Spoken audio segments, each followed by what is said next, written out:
About 4 decades ago, the high hills in the north of Thailand were something of a mystery to Thais who lived in the plains. These hills were only accessible by air and by foot. But that did not deter His Majesty the King from visiting the areas.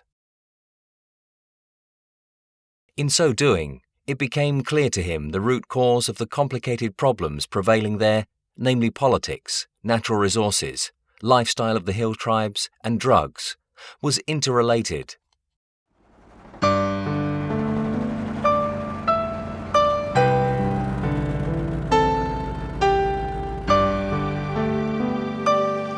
It has been almost 4 decades since His Majesty first travelled to the hilly north to gather first-hand information as to the way the Highlanders lived.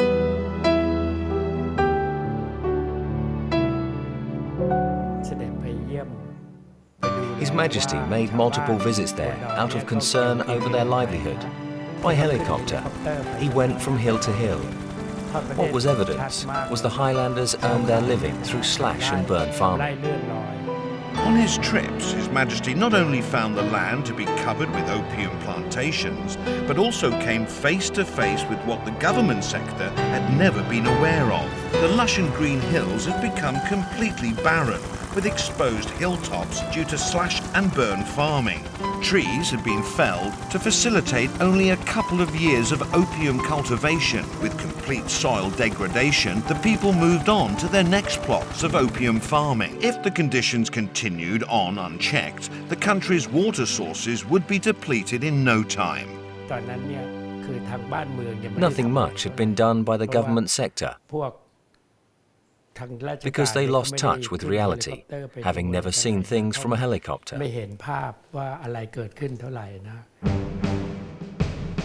The hope of convincing the hill tribes to discontinue their opium plantation seemed far-fetched at the time. One reason was because the country was facing internal security threats imposed by communist insurgent forces. Another reason was because none of the Highlanders were naturalized Thais. The use of force would have given them an excuse to side with the invaders and take up arms against the Thai government. The Golden Triangle was so widely known at the time that people were led to believe that opium growers earned phenomenal income from their product. In the midst of all this, how then could they be convinced that they should give it up? Getting to know the Highlanders personally, understanding them and their culture, and attaining their acceptance were methods that His Majesty practiced. Having to travel long distances to reach the hill tribe villages, His Majesty came to realize the opposite of what most people believed. Despite the farming and trading of opium, their lives were merely of subsistence level, bordering on poverty. Besides, they were physically weak due to malnutrition.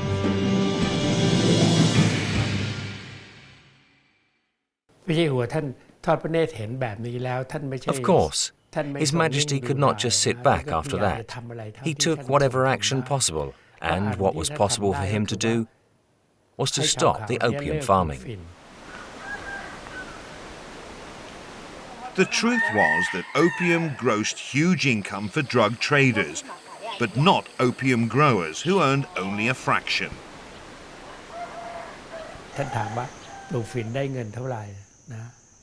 His Majesty asked them how much they earned from opium growing. They might not answer other, for fear of being arrested, but with His Majesty, they were straightforward. It finally dawned on him that if temperate climate crops were provided for them, their income would increase, and they would steer clear of opium in the end.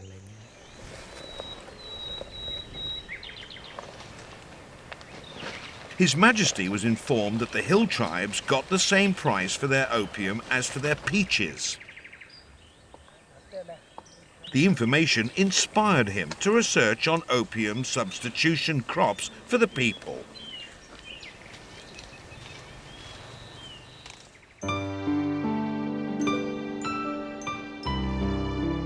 If you keep to the point, solving a problem will not be too difficult.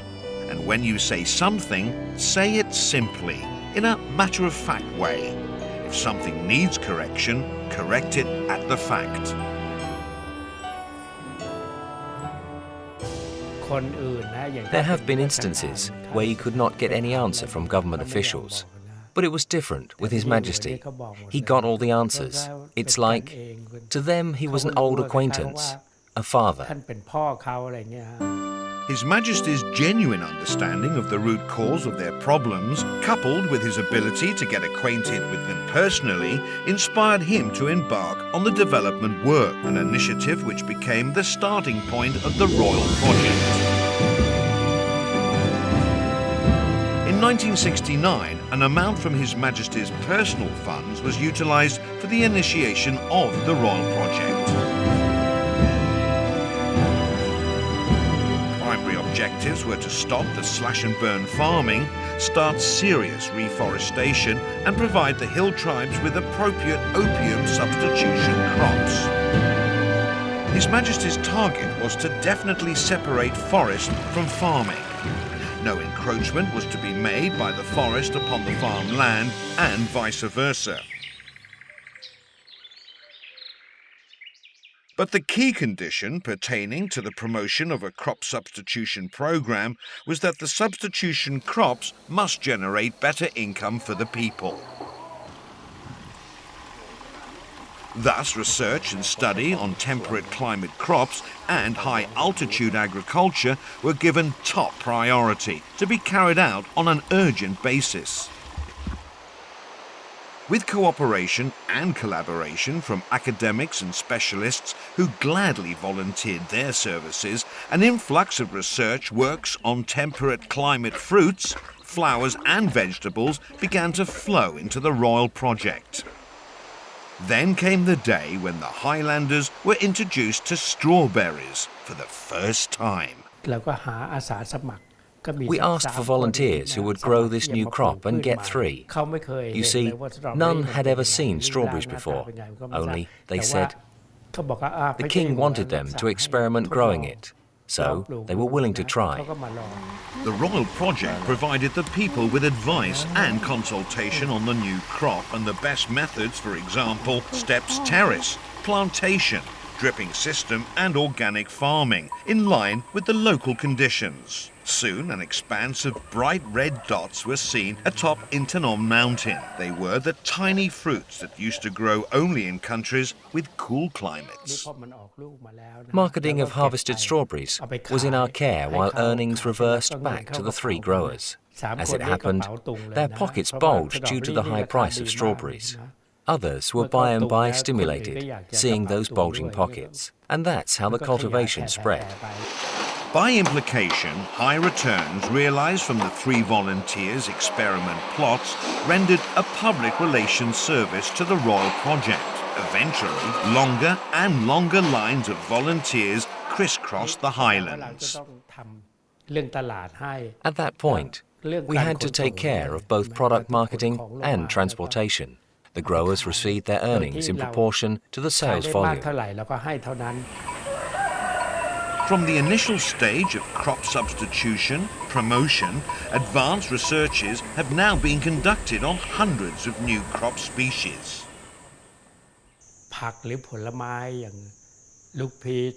Cool climate crops have been initiated by the Royal Project, including peach, plum, persimmon and Arabica coffee. The latter is extensively distributed in hill tribes. We crossed the native species with selected foreign varieties. That's how we progressed.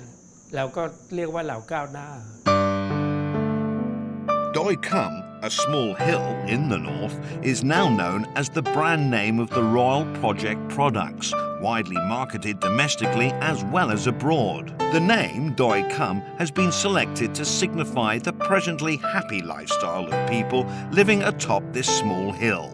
The lifestyle that strongly contrasts with the poverty-stricken way of life on the prosperous Golden Triangle of 4 decades ago. The solid agro-industry, which started off on 3 experimental plots of strawberries, has come full cycle through a series of well-planned and systematic development work. The Royal Project is the world's first and only private organisation that succeeded in ceasing opium cultivation. The lush green hills in the north testify to the success His Majesty once outlined.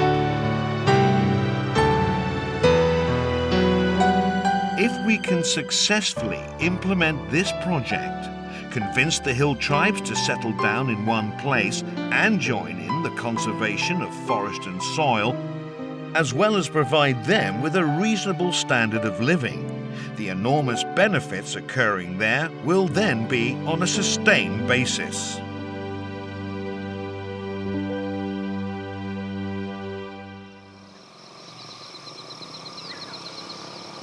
From the Northern Highlands, where man-made problems prevailed, let's turn now to the natural problems in coastal areas of Narathiwat province in the south, where more than 300,000 rai of swamplands used to perennially stand under stagnant water. In those days, zero farm yields gave rise to famine. Some had to move and settle somewhere else, while others had to seek other locations for their rice farming.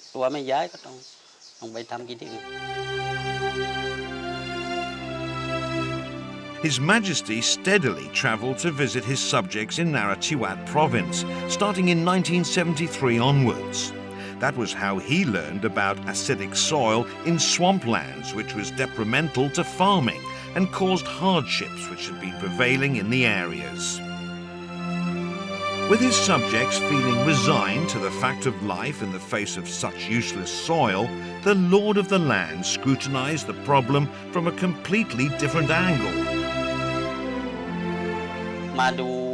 He came to inspect the land, which used to be extremely acidic. Not even grass would grow in some spots. The king wanted to find a way to correct soil acidity to help farmers.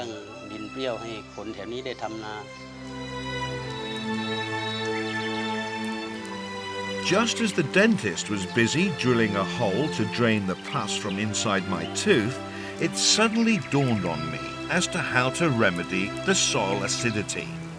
The flood water must be drained out to the sea, in the way the pus was being drained. Then the sodden land would dry up.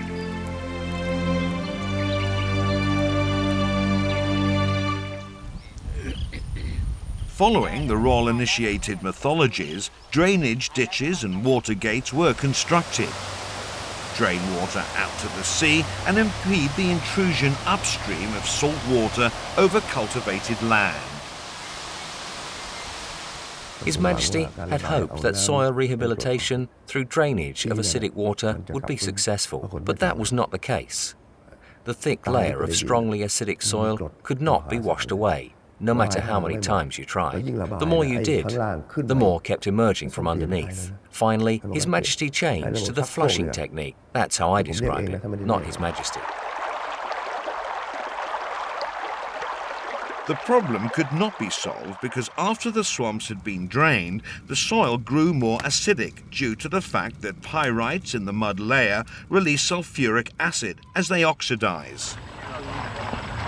This understanding led to His Majesty's initiation of tricking the soil theory. It was thus called because, in de-acidifying the soil, His Majesty's method was to accelerate oxidation and maximize acidity. Regardless of the degree of soil acidity, then apply countermeasures to combat it. In his view, if the most complicated problem could be tackled, all else would be no cause for concern. The royal-initiated procedure can be summarized as follows. Allow the area to be inundated for different periods of time for de-acidification effect. Then allow the flood to drain off. The procedure should be repeated many times a year so as to alternate between drying and flooding of the soil. When the sulfur-bearing soil dries, oxidation renders it acidic as pyrites release sulfuric acid in the process. And when the soil is wet, acid and the water will be drained off together. The procedure resembles the cycle in nature whereby dry season alternates with rainy season only. His Majesty tricked the soil by inducing repeated dryness and flooding over and over within a year. This served to accelerate chemical reaction in the soil so that the soil acidity was maximized. Study was conducted on the natural process of acidification of the soil. Findings showed that at the point where the soil became extremely acidic, such that crops could not be grown productively, solutions lay in the control of groundwater level, so that groundwater was kept above the layer of mud containing pyrites to prevent oxidizing and releasing of sulfuric acid. At the time of flushing out the area with water, lime must be added to and mixed with topsoil, while groundwater level must be controlled for deacidification effect until cropping was possible. These matters must be studied. Imagination is also required. No textbook contains them. If there were such textbooks, we could perhaps cross over to Malaysia to observe rice farming there. But we have our own method for marshland rice cropping, which ensures enough rice to eat and even to sell.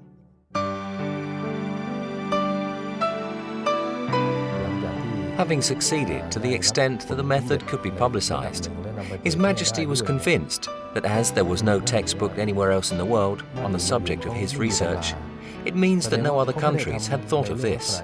So, what we implemented proved successful and could be disseminated as a model to be followed. As local needs for new types of crops, fisheries or livestock varied according to the community and region, His Majesty enlisted the services and expertise of 29 government offices in the study and experimentation of new crop species or animal breeds, as well as farming methods that will best suit deacidified soil. Results of the study and test are then disseminated to the people. Thus, swamplands which used to be abandoned are of high economic value now for the people of Narathiwat province. It was like creating a model of success to benefit farmers.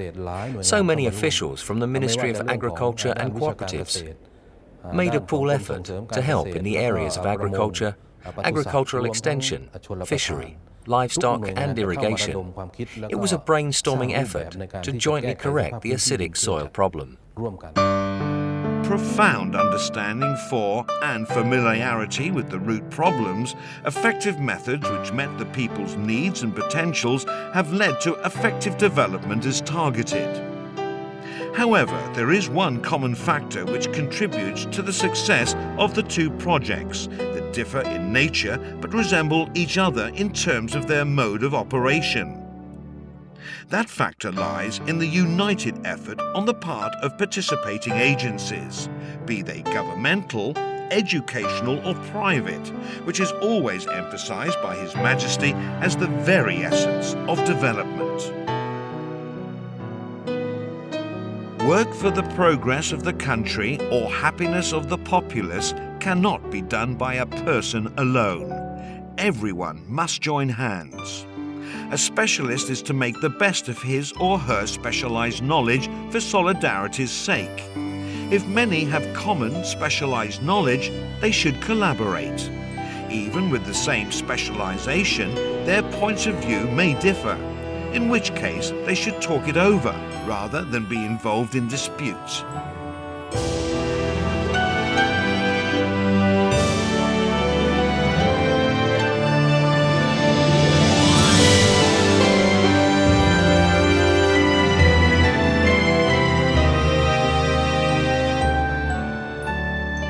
Freshwater fish population in natural water sources in Thailand has been on the decline since 1920. One contributing factor to this lies in the gradual expansion of irrigation works, which is detrimental to the laying of fish eggs.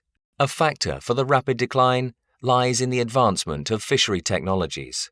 These factors might have been ignored by many, but not His Majesty the King. One of the royal initiatives involved the production of low-cost source of protein to nurture his poverty-stricken subjects. Fishery and livestock promotion were two areas of development support present in almost every royal-initiated development project. 1965 saw the visit of then Japanese Crown Prince Akihito to present to His Majesty the King the Japanese fish breed Tilapia nilotica. Experimental raising and breeding of the fish was carried out within Chitleda Villa grounds prior to distribution for further breeding throughout the country. As the colour of the fish is black, His Majesty gave it the Thai name Pla Nin. Within the past 10 years, I heard many scientists say in the global context that the remedy for poverty had been found in Pla Nin because it grows fast. Our king, however, found out about it 4 decades ago. I just started my career as a civil servant then. Every time His Majesty learned that certain fish breeds were nearing extinction, he would instruct the Fisheries Department to target its effort on further breeding of the fishes to deter their extinction.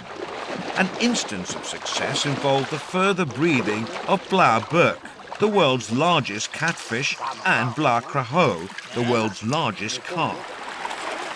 Fishery experimentation was also conducted on the breeding of trout, which has never inhabited a Thai water source before, generates high income, and is compatible with Thailand's climate.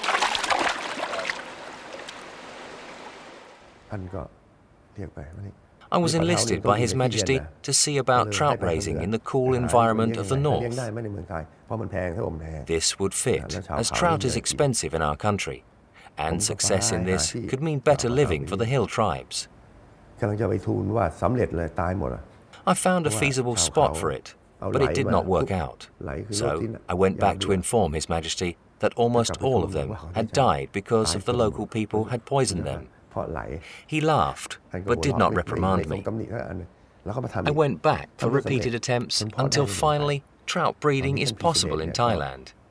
Marketing of such foreign fish is now under His Serene Highness Prince Pisaded's auspices. From the initial phase, when the royal experiment with fish breeding started on Chitleda Villa grounds, fishery and livestock development has found its place in various royal-initiated development projects for more than 5 decades now. His Majesty is often heard saying, if you see the water, there must be fish in it. Fish does not drink, but lives in the water. That's why you see him constantly releasing fish breeds into a lake. Most people think it is part of his merit-making activity. It's not so. His idea is to have plentiful fishes in the water. The essence of His Majesty's dictum, understanding, acquaintance and development, is evident in royal-initiated fishery and livestock development, whereby one needs first to understand the topographical environment suitable to various types of animals. Then one needs to get acquainted with the people's attitude and lifestyle. These 2 steps are decisive in drafting the development plan. If we promote something that requires the use of technology, the farmer will have to incur debts.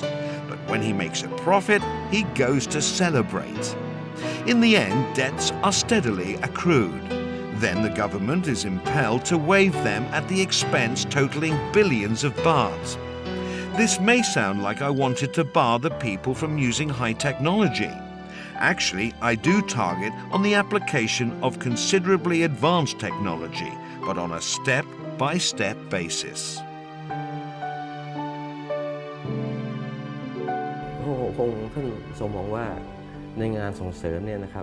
His Majesty's point in project promotion was to divide farmers into 2 groups based on the level of their potential. The raising of certain animals which required advanced technology is not suitable for the ordinary group of farmers.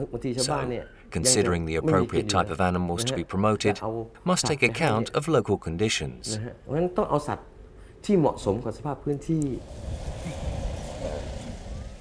Aside from further breeding, His Majesty initiated crossbreeding for various types of animals, especially those of foreign breeding, in keeping with the regional characteristics. Right now, we're experimenting on the Pupan breed of black chicken. with its distinctively black body, feathers, meat, internal organs, and even blood. As you know, the price of genuinely black chicken is relatively high.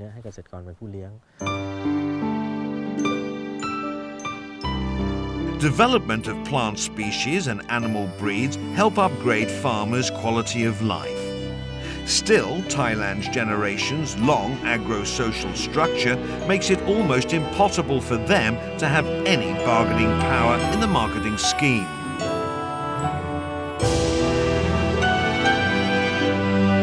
His Majesty's initiation that proved to ensure security against threats, which is instrumental to sustain success and survival on the part of the farmers, was the establishment of cooperative system, the first of which was the royal-initiated Hup Kapong cooperatives. People up front are expected to extend their hands to those following behind. By pulling them to the front, everybody can walk together, prosper together. The core of cooperative system lies in brainstorming and systematic joint operation and planning, which results in increased bargaining power, especially as regards pricing and marketing.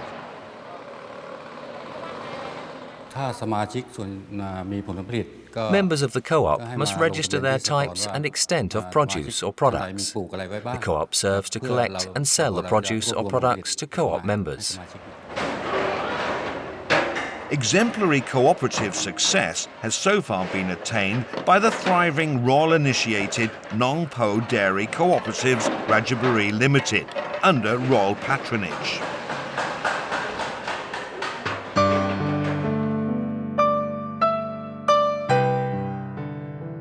In 1962, a royal-initiated dairy farm was established within Chitlada Villa grounds. Results of study, research and experiments obtained there were disseminated to dairy farmers in Ratchaburi.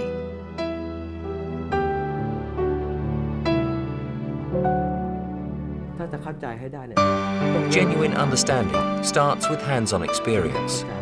Royal studies went hand in hand with development, so every phase was two-faceted. All procedural details were recorded by His Majesty as regards the methods, costs, etc. Then, development started based on the operation there. About that time, His Majesty paid a state visit to Denmark, during which King Frederick IX rendered his support for the Thai-Denmark dairy farm. That gave birth to the dairy business, which prospered in Thailand henceforward. In 1969, the royal-initiated Suan Dusit Dairy Factory was inaugurated in the grounds of Chitlada Villa. His Majesty stated his intention as follows. This is the first dairy factory in Thailand, and it is something to be proud of, since it has been designed and built solely by Thai people. Those who need any information or want to run such a business for their own prosperity and thereby for the country's economic stability can come observe the activities in the factory at any time.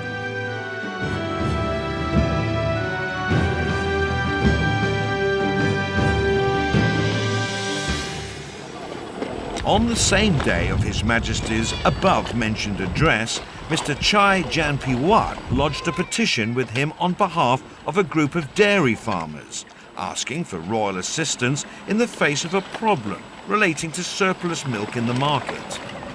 His Majesty's short-term solution to the problem was to purchase surplus milk from the farmers and sell it to Suan Dusit Dairy Factory for processing. After a certain period of test operation at Suan Dusit Dairy Factory, a dairy business to be operated by farmers was launched in the following year. A certain amount from the royal personal funds and donation by Mr. Tawit Glyn Pratum, a dairy farm and factory was constructed in Nong Po Sub-District, Ratchaburi Province, under the name Nong Po Ratchaburi Dairy Products Company Limited. At the initial stage of the dairy business, Individual farmers went their own separate ways as far as cattle raising, acquisition and selling were concerned. After a while, they were faced with marketing problems. Analysing the situation, His Majesty found that to attain the state of self-sufficiency, the dairy farmers would need to come together and conduct group operation. That was the start of Nong Po Dairy Cooperatives. On His Majesty's initiative, Nong Po Ratchaburi Dairy Products Company Limited was registered as Nong Po Ratchaburi Dairy Cooperatives Limited under royal patronage. The reason was given in His Majesty's address as follows. The only way to enhance milk sales is to set up a dairy factory to be owned by the manufacturers. But in doing so, difficulties lie in the requirement of a high degree of discipline and self-sacrifice for the common good.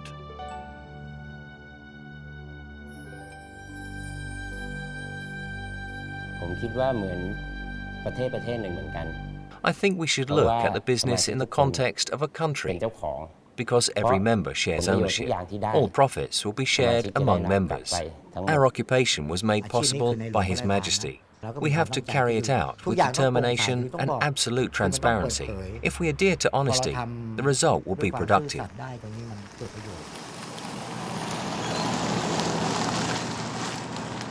Business of Nong Po Ratchaburi Dairy Cooperatives Limited, under royal patronage, is thriving, so that it has been able to embark on a fully integrated operation, ranging from rearing of milk cow, milk processing, all the way through to animal feed. Complete cooperative services include filling stations, sales centre and banking. His Majesty was surprised that we were operating a supermarket and expressed his wish to come and observe our business operations. That was when he had heart problem. I got a call from the Royal Medical Team asking us not to press the King for the visit, which he had earlier fixed for around January. As it happened, he finally was well again and could come in May. He was very pleased by what he saw. Setting out as a small-sized dairy factory with more than 100 staff, now the cooperatives has become a large enterprise, having over 4,000 members and a model of success, enhanced by the royal-initiated group operation, which is the key to the complete benefits enjoyed by the farmers. The more business transactions, the bigger profit share. Some got 20,000 and some 100,000 from animal feed and milk they sell to the co-op. And when they buy commodities or use our filling station service, they can do on credit. His Majesty has actually initiated the promotion of cooperative system among various other groups of farmers besides dairy farmers, although admittedly some of them did not meet with much success. Many began to wonder how cooperative system would fare in the context of national business competition. The extent of success achieved by Nong Po Ratchaburi Dairy Cooperatives Limited under royal patronage. It is a model of success and proof that a transparency-orientated and disciplined business enterprise which strictly upholds the principles of a cooperative system will generate full benefits for farmers on a sustained basis. His Majesty once told me that he went to sleep around 4 in the morning and got up around 10 o'clock, unless there were royal engagements. His work was for the good of his subjects and the country. So, why would we not do something out of gratitude to him?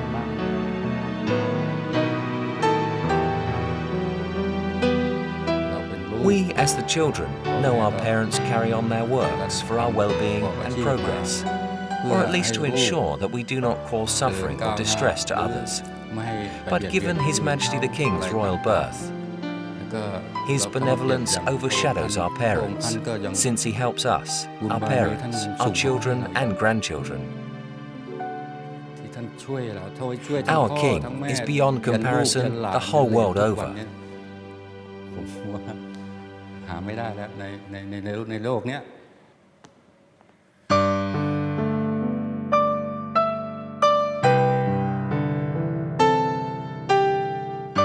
The route of royal-initiated development has indeed covered a great expanse, veering off in a multitude of directions and dimensions, and yet forming a network of branches which systematically and remarkably interconnect. Given the complexity of the problems, one would be amazed as to His Majesty's sagacity and deep perception evident in the royal-initiated projects. Thorough understanding as to where the core of the problems lies and profound knowledge resulting in correlated effects of the solution prove instrumental to and essential for His Majesty's genuine acquaintance with his subjects. His Majesty approaches the solution by simplifying complex situations, making confusing issues comprehensible, and using common sense. Success is gradual but ensured, as all is based on matters of fact. Strengthened by the protective policy of cooperative system, His Majesty's initiation provides security against external risks and brings about the farmer's greater bargaining power, both in the production and marketing, thereby paving the way towards sustained agro-industrial growth. Practically, though, many rough spots remain to be ironed out. This requires thorough understanding of the cooperative system, as well as the notion of unity as a virtue among the members. Still, it is the only key to sustained solution to the farmers' plight and their risk-free future existence.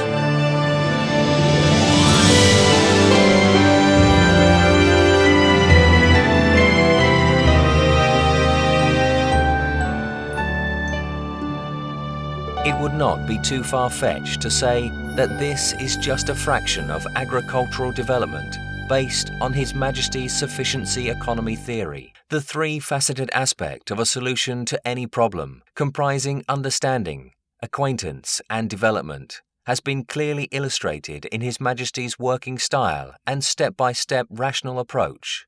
His Majesty's solutions all revolve around the success of self-reliance on the part of his subjects.